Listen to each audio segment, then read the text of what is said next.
Trump frappe la Thaïlande avec des droits de douane massifs, 36%. Washington impose une taxe douanière de 36% sur les importations thaïlandaises, prenant Bangkok de court. Alors que certains économistes locaux espéraient un traitement plus favorable que celui accordé au Vietnam, taxé à 20%, les États-Unis ont finalement choisi de frapper plus fort. Une décision unilatérale. Cette hausse tarifaire, qui entrera en vigueur le 1er août, s'inscrit dans une stratégie plus offensive de Washington visant à rééquilibrer les échanges commerciaux mondiaux. Donald Trump justifie cette mesure par le déséquilibre commercial important avec la Thaïlande. Dans une lettre publiée le 7 juillet sur sa plateforme Truth Social, le président américain précise que la taxe de 36% s'appliquera à tous les produits thaïlandais, y compris ceux simplement transbordés via la Thaïlande pour contourner d'autres droits.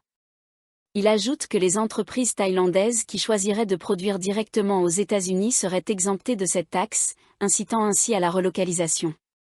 Mise en garde contre toute représaille. Trump avertit que toute tentative de riposte de la Thaïlande se solderait par une surtaxe encore plus élevée. Selon lui, le déficit commercial est une menace pour l'économie et la sécurité nationale américaine. Cependant, Washington laisse la porte ouverte. Si la Thaïlande accepte d'ouvrir ses marchés aux produits américains et d'éliminer ses barrières tarifaires, la mesure pourrait être réévaluée. La Thaïlande plus lourdement touchée que ses voisins. Outre la Thaïlande, 36%, d'autres pays sont également visés. Cambodge, 36%, après réduction de 49%. Birmanie et Laos, 40%.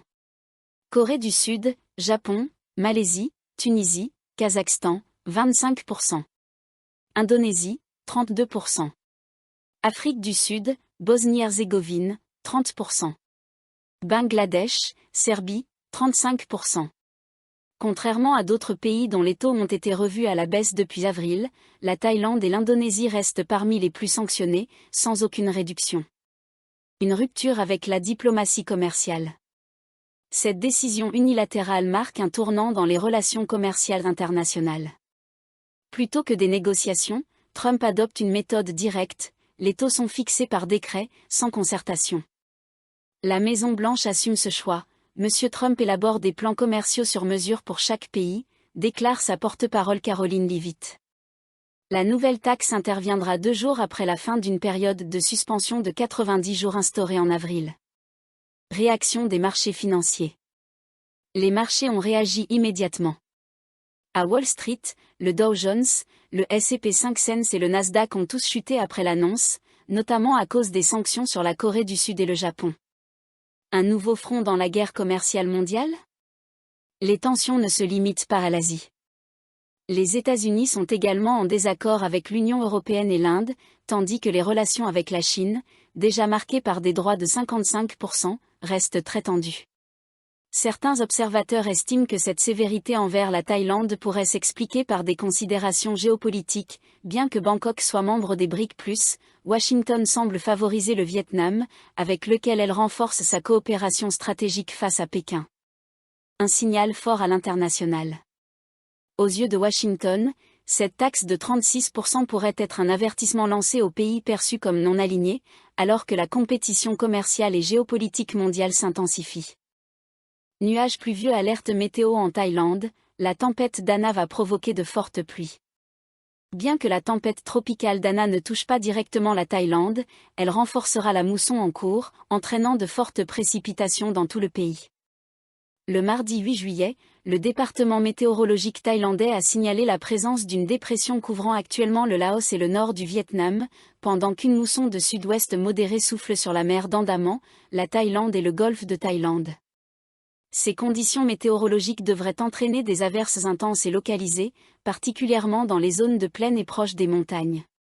Les autorités appellent les habitants à rester vigilants face aux risques de crues soudaines et de débordements de rivières. Vague vigilance en mer. Des vents modérés dans la partie nord de la mer d'Andaman généreront des vagues pouvant atteindre 2 mètres, voire plus en cas d'orage. Dans la partie sud de la mer d'Andaman et le haut-golfe de Thaïlande, des vagues de 1 à 2 mètres sont attendues, avec des creux supérieurs à 2 mètres pendant les orages. Les autorités recommandent la plus grande prudence à tous les navires et déconseillent fortement de naviguer dans les zones orageuses. Nuages avec tornade, la tempête Dana en route vers la Chine. Actuellement positionnée au nord de Taïwan, la tempête Dana devrait atteindre l'est de la Chine entre le 8 et le 9 juillet. Bien qu'elle ne se dirige pas vers la Thaïlande, elle devrait renforcer la mousson du sud-ouest qui affecte déjà la région, augmentant les risques de pluies intenses et de mer agitée. Index revers pointant vers la droite blanc. Vous pouvez suivre l'évolution de la tempête sur le site Zoomert. Train Bangkok, le gouvernement approuve un tarif unique de 20 bahts pour tous les trains dès le 1er octobre. Le gouvernement thaïlandais a approuvé ce mardi un plan visant à fixer à 20 bahts le tarif maximal sur l'ensemble des lignes de train de Bangkok et sa périphérie à partir du 1er octobre. L'objectif, réduire les coûts de transport des usagers et inciter les automobilistes à opter pour les transports en commun, selon le porte-parole du gouvernement, Jirayu Umsub. Cette mesure vise également à réduire la pollution dans la capitale et les provinces avoisinantes, en encourageant l'usage des transports ferroviaires. Un réseau de 13 lignes, réservé aux Thaïlandais. Le nouveau tarif s'appliquera à l'ensemble des 13 lignes de transport de masse, y compris l'airport Rai Link, soit 280 km de réseau et 194 stations à travers Bangkok et sa région. Signe avertissement, ce tarif est réservé aux citoyens thaïlandais. Ils devront s'enregistrer via l'application gouvernementale Tangra à partir du mois d'août. Les étrangers continueront de payer les tarifs en vigueur, qui peuvent dépasser les 20 bahts selon les trajets. Cartes acceptées et futur système QR. Pour bénéficier du tarif, les usagers devront lier leur carte de paiement à l'application.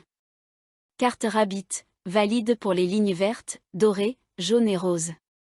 Carte EMV sans contact, Europay, Mastercard, Visa, acceptée sur les lignes rouges, bleues, violettes, jaunes, roses et Airport Rai Link. À terme, les autorités prévoient de permettre aussi l'usage de QR codes générés depuis les applications bancaires, pour plus de simplicité. Économie nationale et financement. Selon M. Jirayu, cette politique pourrait permettre à la Thaïlande d'économiser jusqu'à 10 milliards de bahts par an, en réduisant les dépenses liées au carburant, aux accidents de la route et à la pollution. Le projet sera évalué 1 an après sa mise en œuvre pour en mesurer les retombées. Actuellement, seules les lignes rouges et violettes appliquent déjà un tarif plafonné à 20 bahts.